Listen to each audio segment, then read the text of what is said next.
I'm Michelle, and this is my daughter Kate, and we're here with Jennifer Toney from IDOT because it's Child Passenger Safety Seat Week. So we're going to find out how my car seat stacks up. Okay, Michelle, what we're going to do is take a look at your car seat and check out how it's installed. I've got a checklist that we'll go through to make sure that we don't miss any key points on that. And so as I'm going through the checklist, we'll talk about each point and either what you're doing really well or maybe what we could work on a little bit, okay? The first thing we're going to look at, and we'll double check this part here when we can put Kate in the car, but we want to make sure that you're using the harness straps, the slots that are either at or above her shoulders. The other thing that we're going to look at whenever we put her back in the seat is to make sure that the harness is snug.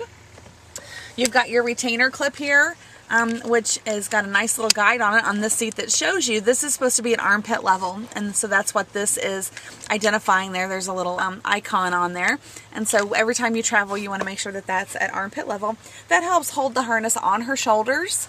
And so that way, in the event of a crash, the harness isn't going to allow her to be ejected from the seat. The seat is facing the appropriate direction, so that's a good thing. The American Academy of Pediatrics recommends we're facing to the age of 2. So she's fine for forward-facing since she's 3. We want the seat in the most upright position that the child can comfortably travel in because that's the best for crash protection. And it looks like the seat is upright, so that's good. Can you tell me, has the seat ever been involved in a crash? No. Okay, just so that you know, if you are ever involved in a crash, the company would recommend that you replace the seat. There are some other guidelines. If it's a minor crash, the federal government has a set of guidelines that you can use to determine whether you're going to replace the seat or not. We always go back to the manufacturer, and the manufacturer is almost always going to recommend that you replace the seat. So we don't want to use seats that have been involved in a crash before. We want parents to use seats that are meet the federal safety standards, and this seat does, so that's good. Any seat basically that's sold in the United States has to meet the safety standards.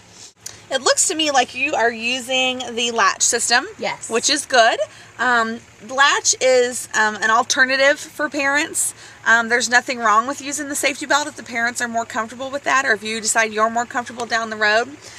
But as long as everything is equal, the safety belt is just as safe as the latch system. Okay.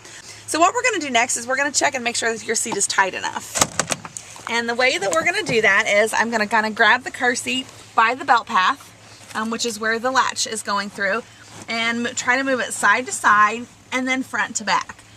You have no movement front to back. That's excellent. That means that your tether, which is the top strap that's coming off the back of the seat, is doing its job. We have a little bit of movement side to side, but not much. You're allowed up to 1 inch, and you're under 1 inch, so that's excellent. When we put it back in, we'll see if maybe we can get it just a little bit tighter, but you definitely would be considered within an allowable amount of movement here. So the next thing I'm going to do is I'm actually going to take the seat out. We'll go ahead and try her in the seat to make sure that the harness fits appropriately, and then we'll be ready to put the seat back in. This is right at her shoulders, so I think we're fine where we are now. Once she gets to the point where she grows and the harness is coming from below the shoulders, then you're going to want to go ahead and move it up to the top slots. Okay. I looked at the labels on your seat, and the harness on this seat does go to 65 pounds. So just because she would reach the minimum requirements for a booster seat, I wouldn't move her. I would go ahead and keep her in this seat until the maximum weight on it, or until her shoulders get above that top slot, because it's really going to give her the best protection. Right. And I can tell that Mommy really loves you because I don't have to tighten this harness at all. It's already tight. She had it tight enough to begin with. I can see that it's tight enough because whenever it's buckled, I don't have any slack in the harness at all. It lays comfortably on her body, yet it's not so tight that she's uncomfortable. This time of the year, when it's cold in the morning, and yet it's warmer in the afternoon, she may have a jacket on in the morning, but then in the afternoon she doesn't. You want to make sure you adjust the harness to that every single time. So you're going to have to probably loosen it in the mornings. And then what a lot of common mistake that parents make this time of year is then they don't tighten it again in the afternoon when the coat is off. So you have to make sure you adjust it every time. Okay, on this particular seat, because it starts at 5 pounds and goes to 65 pounds, they give you a couple options on the harness system. Right now, you are in one of the upper loops. As she grows, you're going to find probably that you need more harness.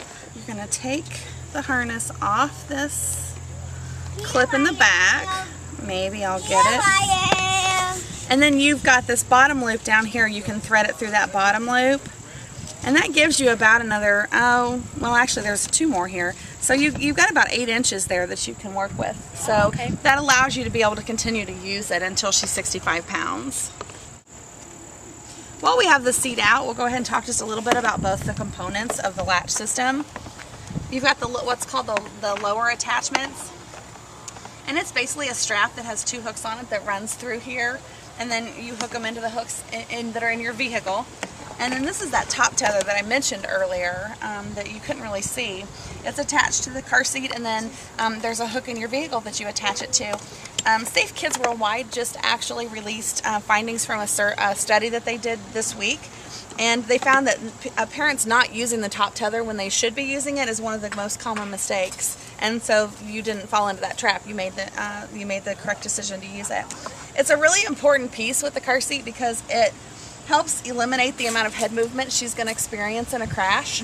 So it helps to keep her head, neck, and spinal cord safer by using it. So you did such a good job the first time. If you want to go ahead and hook the tether up first. Okay. We've got the tether strap running through the head restraint, and then I'm going to have you come up and I'm going to have you attach the latch straps up here.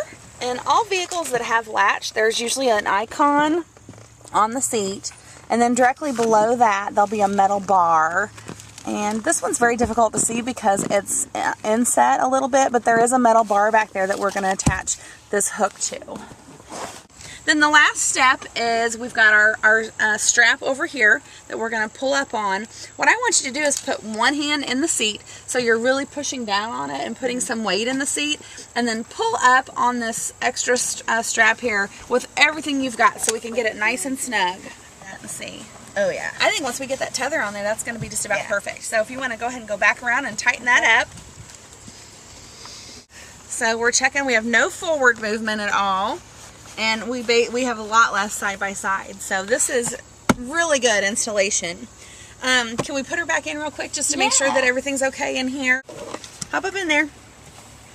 I can tell you're used to doing this. Do you ride in your car seat every time?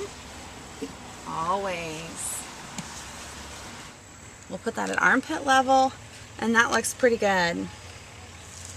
We're still right at her shoulders, but I would say probably in the next couple weeks, a few more Happy Meals and one more little growth spurt, and you're going to have to go up to the next set of slots. All right, well, I'd say I would give you just about an A+.